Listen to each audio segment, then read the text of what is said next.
Hello guys, good afternoon. এখন বাজে দুপুর 12:30। আমি রান্নাবান্না করছি। তো আজকে রেসিপিতে ছিল চালতার টক, ভাবলাম তোমাদের সাথে শেয়ার করি। দেখো, চালতাগুলো ডুমডুম করে কেটে নিয়েছি, তারপর হামল দিস্তার মধ্যে থেতো করে নেব। আমাদের এটাকে হামল দিস্তা বলি, তোমরা কি বলো কমেন্টে জানিও। হামল দিস্তার মধ্যে থেতো করে নিচ্ছি। থেতো করে নেওয়ার পরে দেখো এরকম হয়েছে দেখতে।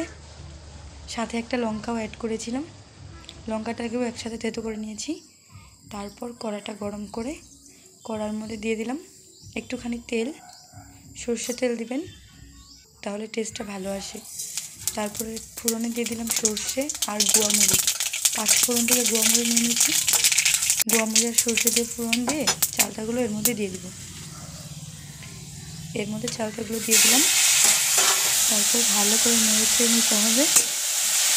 নাড়তে গিয়ে দেখো নিচে একটু ব্ল্যাক ব্ল্যাক হয়ে গেছে, কারণ চালটা একটু চিপড়ে চিপড়ে ভাব, তো তার জন্য নিচে একটু লেগে গেছে।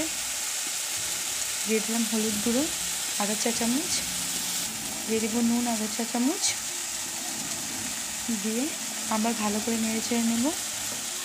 নুনটা একটু কম লাগে, যেহেতু আমি মিষ্টি টক বানাবো। পরে দিয়ে গুড় অ্যাড করবো, আবার নুনটা একটু কম লাগে, কিন্তু হলুদ গুঁড়োটা ঠিকই লাগে। তারপরে দিয়ে দিলাম ঝোলটা, পরিমাণ মতো জল দেবে তোমরা যে যেরকম রাখতে চাও। কেউ একটু ঝোল রাখতে চাইলে একটু ঝোল দেবে, নয়তো আমি তো একটু শুকনো শুকনো বানাবো ডালের সাথে খাওয়ার জন্য, তো ঝোলটা একটু কমই দিলাম। তারপর এটাকে ভালো করে ফ্লেমটা একটু মিডিয়ামে করে একটু হতে দিতে হবে। তারপরে দেখো এখানে আমি একটু দিয়ে দিলাম গুড়টা গোটাই দিয়ে দিলাম, গরমে গরমে সব গলে যাবে। গুড়টা দিয়ে ভালো করে নেড়ে চেড়ে আবার ফ্লেমটা লো করে দিব। দেখো গুড়টা কি সুন্দর গলে গেছে। দিয়ে দিব একটুখানি আধা চা চামচ মতো জিরে গুঁড়ো দিলে টেস্টটা ভালো আসে।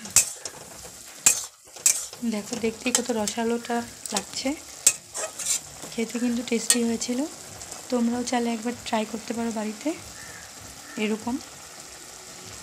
আরও নতুন নতুন ভিডিও দেখতে চাইলে কমেন্ট করো, শেয়ার করো, সাবস্ক্রাইব করে আমার পাশে থেকো।